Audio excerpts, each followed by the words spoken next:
egiten genituen baita be, ez dakit honek, hizkuntzaren borrokaren, berreskurapenen borroka barruen horretan sartzen duzi, ni sentitzen naiz Frankok egurra emandako bezala hizkuntzaren kontua.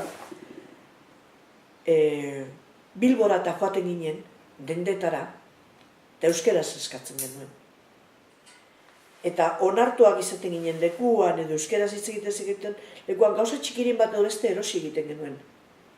Gazteleraz egiten lekuan hartuta ospa egiten genuen, presio modura.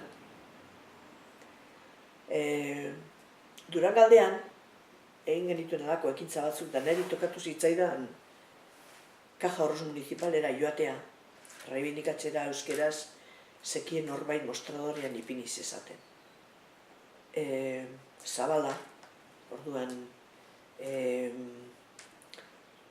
zuzendari moduan, eta esan nionean, beti modu honean ibilten ginen, ala ere.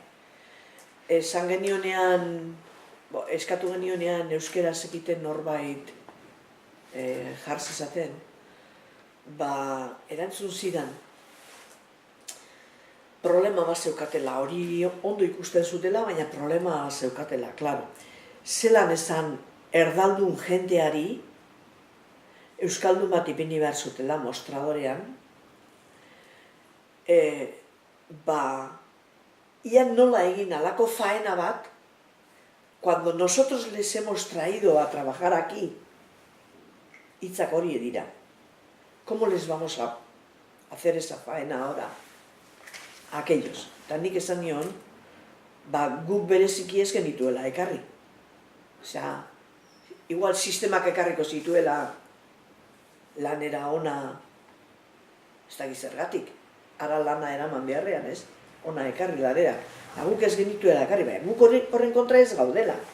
Nahi genuela, euskaldunok, euskeraz harremanak eukiteko pertsona baten eskubidea eskatzen.